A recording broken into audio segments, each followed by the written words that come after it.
RTCI vous présente tous les week-ends de 11h à 13h30, c'est le Panache. RTCI. RTCI, c'est vous. Panache sur RTCI avec Mahdi Kantaoui. RTCI.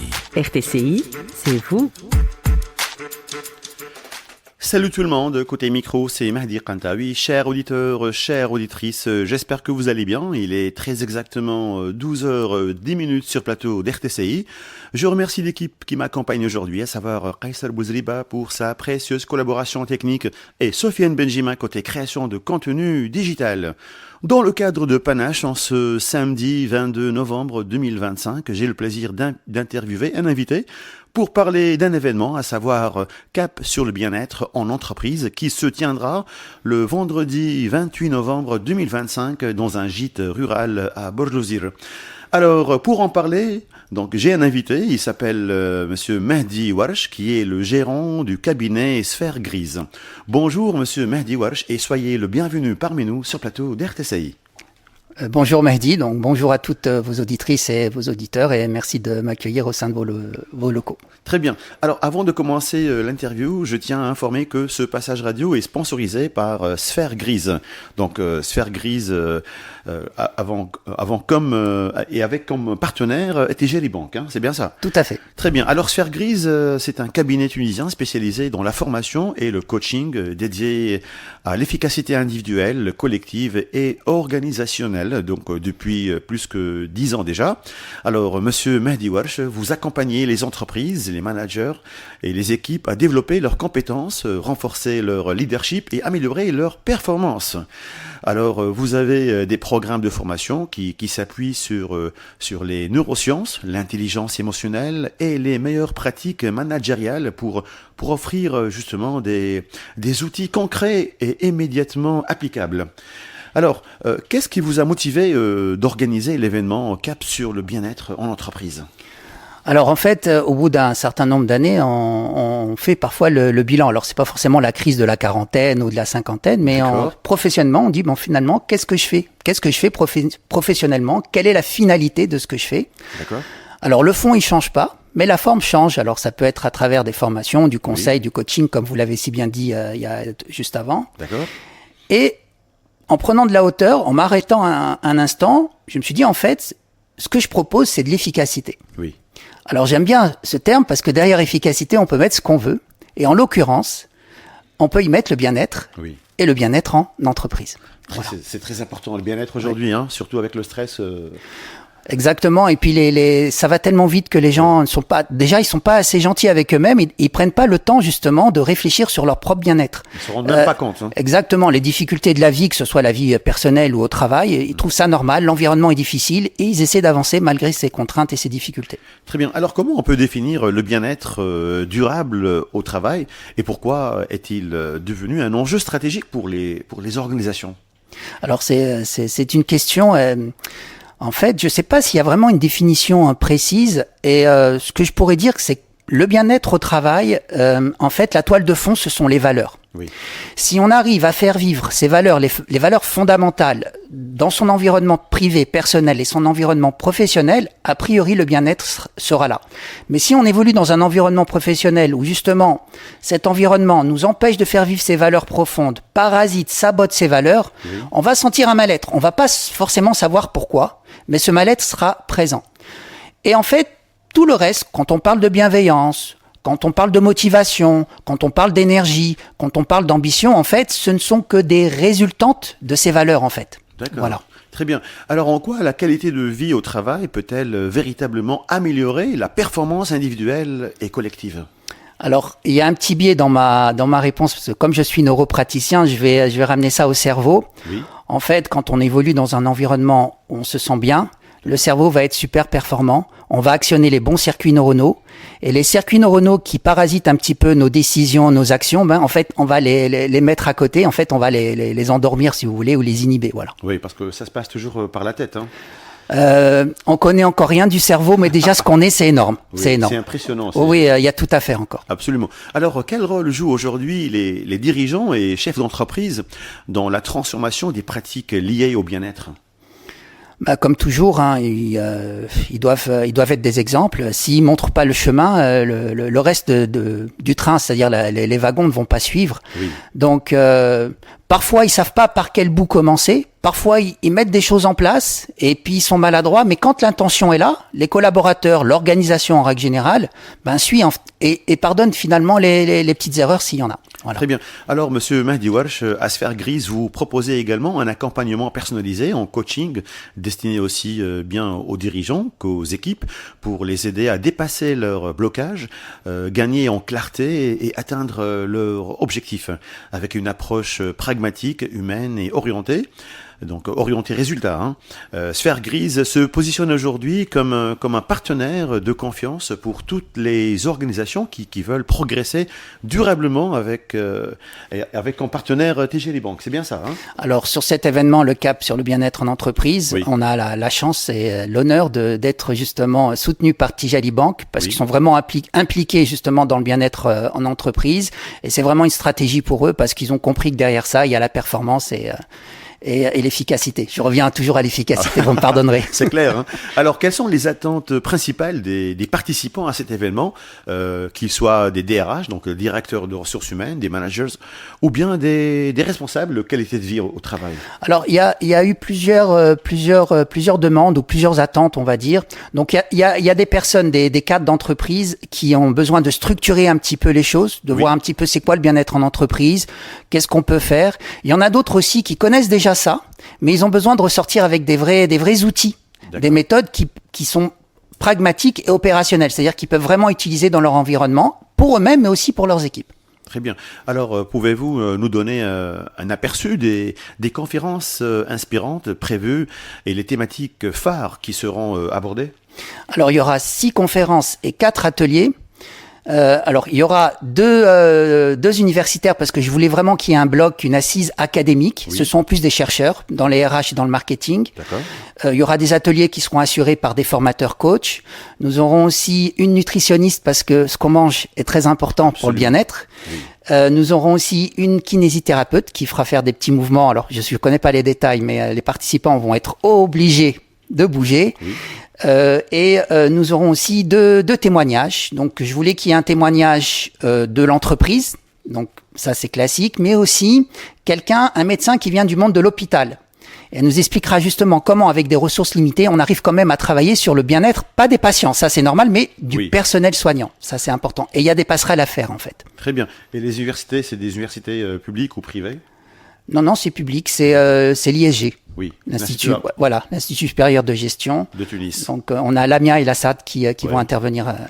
L'Assad Rachem? Tout à fait. C'est vrai? Oui. Ah, c'est très bien. Il est connu, je sais qu'il est connu. Et on a une relation amicale, donc ça arrange bien les choses. Et nous l'avons reçu ici, sur le plateau d'RTCI. Très bien, très bien. Très bien. Alors, qu'est-ce que cet événement offre de différent par rapport au séminaire de qualité de vie au travail traditionnel? Alors déjà, si je dis pas de bêtises, c'est vraiment le premier événement qui est consacré uniquement à ce sujet, à cette thématique du bien-être en entreprise.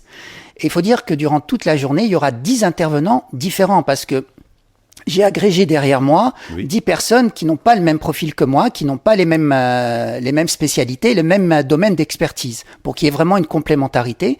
Et c'est surtout le format, en fait. Chaque intervention, c'est 20 minutes. Oui. Donc ensuite, bien sûr, on débordera un petit peu pour les questions-réponses, mais vraiment, ils vont voir plusieurs personnes avec plusieurs approches, plusieurs perceptions, plusieurs paradigmes, et ça leur permettra finalement de ressortir avec ce qui les intéresse et ce qui leur est utile réellement. Oui, voilà. le plus. Alors, on accorde certainement aux approches scientifiques et universitaires, dont la promotion du bien-être au travail. Oui, tout à fait. Donc, on se rend compte, je reviens encore au cerveau, tout se passe au niveau du cerveau, parce que je vais rentrer un petit peu dans les détails. Quand le cerveau, les bons circuits neuronaux sont actionnés, les bonnes hormones vont être sécrétées, et on est chimique, et quand les bonnes hormones sont sécrétées, on a envie d'y revenir. C'est un petit peu comme de la drogue. Si je peux me permettre un petit parallèle, quand on fait du sport de manière régulière, pourquoi on aime toujours aller faire du sport finalement? Parce qu'il y a un bien-être après, pendant et ainsi de suite. Donc Absolument. On n'a aucune raison de pas y retourner. Donc si on évolue dans un environnement professionnel où on ressent du bien-être à travers ses collègues, à travers l'organisation, à travers les différents processus de l'entreprise, qu'elle soit privée ou publique, quand on se lève le matin, on est super content. Oui. Voilà. Très bien dit. Alors, les ateliers pratiques semblent être un point fort de la journée. Quel type d'outils seront proposés?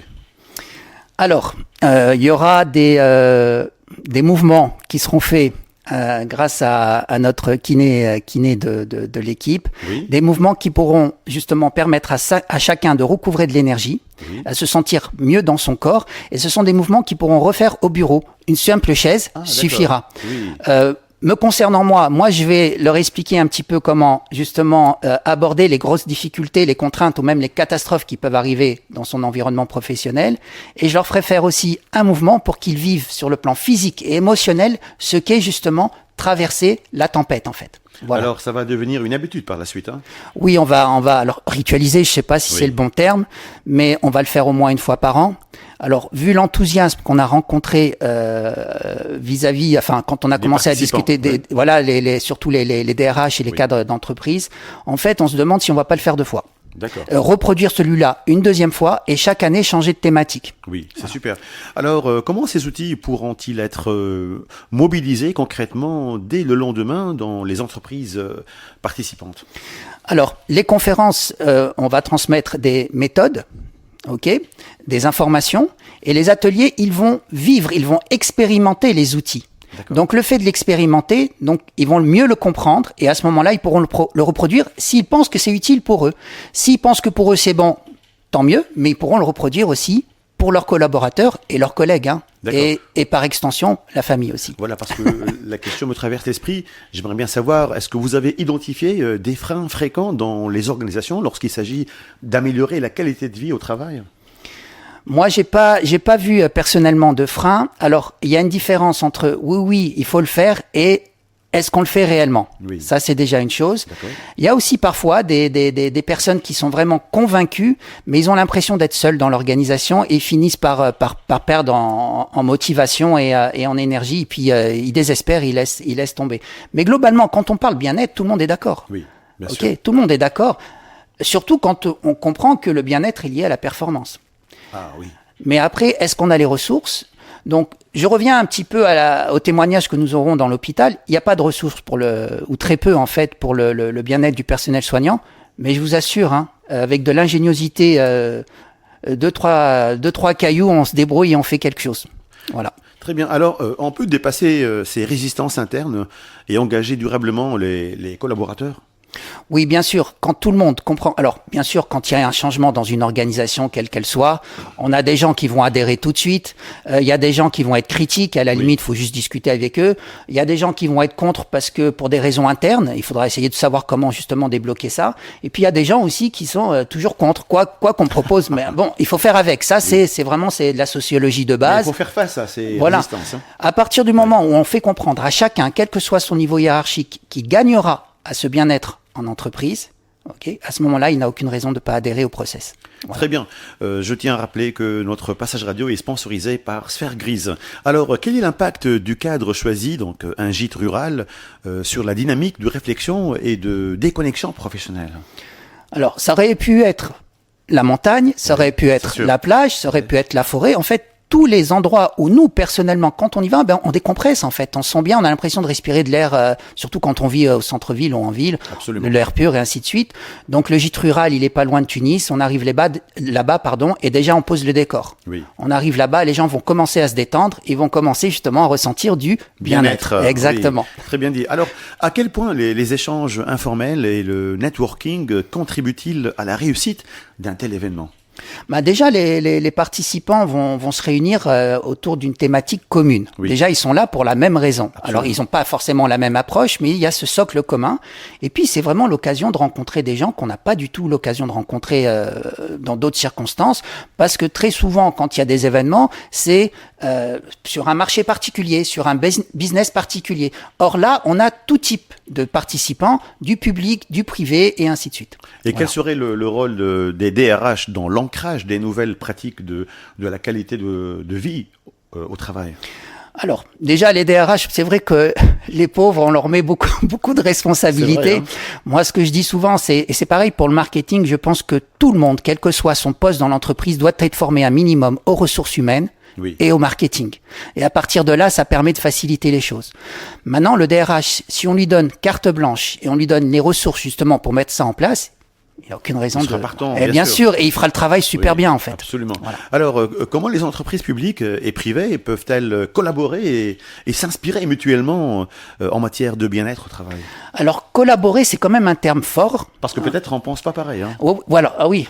La finalité n'est Ouais. pas du tout la même. La perception aussi n'est le pas la but, même, hein. exactement. Ouais. Mais par contre, ce que je peux dire, c'est que il y a des manières de faire dans le domaine public et d'autres manières de faire dans le Dans le domaine secteur, privé, privé, et oui. on peut construire des passerelles. Oui. On peut justement transférer d'un environnement à l'autre sans aucun problème. Collaborer, c'est très fort. Pourquoi pas, hein? Mais les manières de faire, oui, on peut échanger sur les manières de faire. Et d'ailleurs, c'est ce qu'ils feront le vendredi 28. Oui. Ça sera l'occasion, justement, on parlait de réseautage, d'échange. Quand quelqu'un du privé parlera à quelqu'un du public, automatiquement, ils diront, ah, nous, on fait comme ça, nous, on fait comme ça. Et puis le privé expliquera, nous, on fait comme ça et comme ça. Et puis à ce moment-là, ça donnera des idées. Et puis, pourquoi pas tester?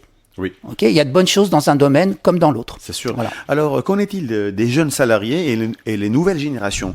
Ont-ils des attentes spécifiques en matière de qualité de vie au travail? Alors les jeunes, c'est tout un monde. Oui. Je sais pas si on a vraiment la recette avec les jeunes. Surtout la génération Moi- Z. Hein. Bah, quand on a des enfants qui deviennent adultes, on, Oui. on fait au mieux. On fait au mieux. Il n'y a pas de recette miracle. Mais c'est vrai que globalement, les jeunes ont besoin d'être reconnus. C'est vrai. Ils ont aussi besoin d'un parcours. Ils ont tout à construire dans leur vie. Donc, il faut qu'ils puissent se projeter. C'est l'avenir, en fait. Exactement. Oui. Et ils ont besoin d'une certaine flexibilité et d'une certaine liberté. Et on revient aux fameuses valeurs dont je vous ai parlé au départ. Laquelle? En rappel? Entre autres, les valeurs, là, Oui. pour les jeunes, ce sera la flexibilité, la liberté, la reconnaissance, ce genre de choses. C'est des valeurs qu'on retrouve aussi chez les anciens, mais il y a d'autres Absolument, valeurs qui viennent oui. se greffer. Donc, à partir de là, quand on a un jeune, et puis, bien sûr, ça, c'est la règle pour tout le monde, c'est écouter, hein. Ah oui. Écoutez, moi, je suis manager. J'ai un jeune qui vient de rentrer, qui vient d'avoir aucune expérience, qui vient d'avoir son diplôme. Je l'écoute. Il faut l'écouter. Je oui. l'écoute pour le comprendre, tout Oui. simplement. Et à partir de ce moment-là, si l'intention est là, le bien-être en Oui. entreprise, on trouvera toujours les bonnes manières de faire. Très bien. Alors, quels résultats concrets les organisations peuvent-elles espérer après avoir participé à une journée comme celle-ci? Alors, en termes d'organisation, une fluidité. Oui. Parce qu'un manager, et les résultats arrivent assez rapidement, hein, un manager qui a l'intention d'investir sur le bien-être, qui donne l'exemple, qui met réellement des choses en place, Oui. en fait, il pourra se consacrer, il se consacrera plus aux petits problèmes quotidiens. Il va se consacrer à autre chose. La stratégie prendra de la hauteur par rapport à ses responsabilités Ah, d'accord. et sa fonction. Et en fait, quand un collaborateur va faire appel à lui, Oui. c'est que vraiment, il y a eu un problème qu'il n'a pas pu régler tout seul. Voilà. C'est-à-dire que son équipe n'aura pas forcément besoin de lui comme d'habitude au quotidien, Oui. puisque tout le monde sera épanoui. Je reviens au cerveau, le cerveau fonctionnera de manière optimale, et donc quand il y aura des soucis, ils trouveront des solutions. Ils reviendront vers leur patron, je dirais, leur N+1, quand vraiment ils n'auront pas pu trouver les solutions adéquates. Voilà. J'aime bien, hein, parce que l'optimisation, elle est très importante, surtout avec le cerveau. Alors, comment le cabinet Sphère Grise, et pourquoi il s'appelle Sphère Grise, hein, ça rappelle la matière grise? Oui, alors c'était pas voulu parce que le cabinet, je l'ai créé fin 2008. Oui. J'étais pas encore dans les neurosciences à l'époque. Ok, on parle même pas de neurosciences à l'époque. Oui. Et pour moi, Sphère Grise, parce que je considérais que dans l'organisation, l'entreprise dans laquelle je travaillais, que j'avais une mission, j'utilisais la matière grise que je rencontrais dans cette sphère, dans cet environnement, justement pour créer quelque chose d'autre. Ah, Voilà. Et après, quand j'ai évolué dans les neurosciences, Oui. que je suis devenu neuropraticien, parce que ça m'intéresse depuis quand même pas mal d'années, mais à un moment, il fallait structurer. Donc, j'ai passé un super diplôme et tout ce qu'il faut. En fait, Sphère Grise, eh ben, ça collait parfaitement. C'est extraordinaire, hein, sincèrement. Je l'avoue. Alors, comment le cabinet Sphère Grise accompagne-t-il les entreprises sur la durée au-delà de ce type d'événement? Alors, il y a les missions de conseil à travers des diagnostics. Sphère Grise travaille aussi pas mal à travers des bailleurs de fonds. Donc, quand on a devant nous une mission avec un client qui a besoin d'aller d'un point A à un point B, à ce moment-là, on met en place l'équipe qu'il faut avec les différentes spécialités. Oui. Il y a tout ce qui est formation, management, développement personnel, PNL, ce genre de choses. Et puis, il y a aussi le coaching individuel et collectif. C'est très important, les équipes.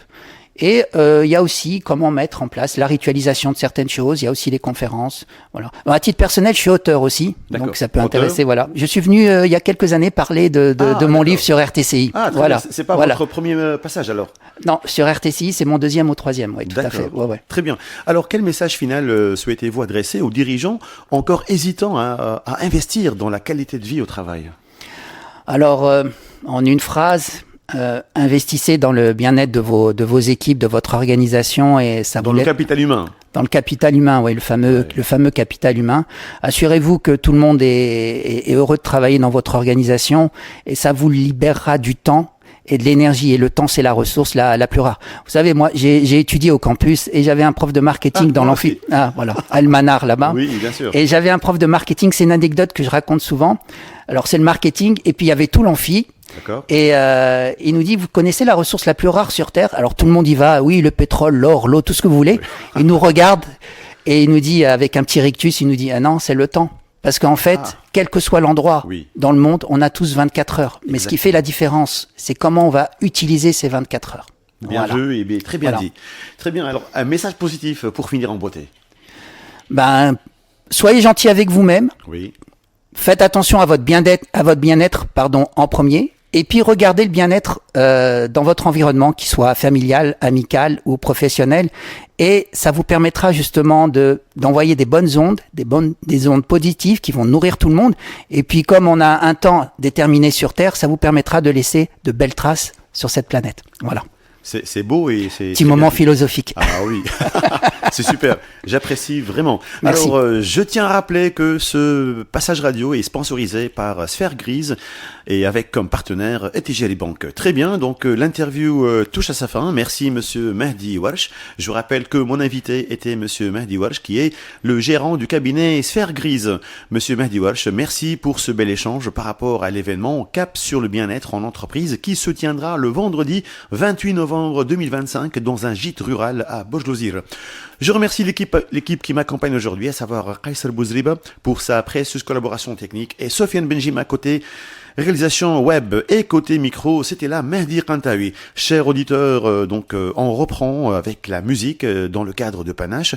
On écoute une chanson et je vous retrouve juste après. Allez, à tout de suite.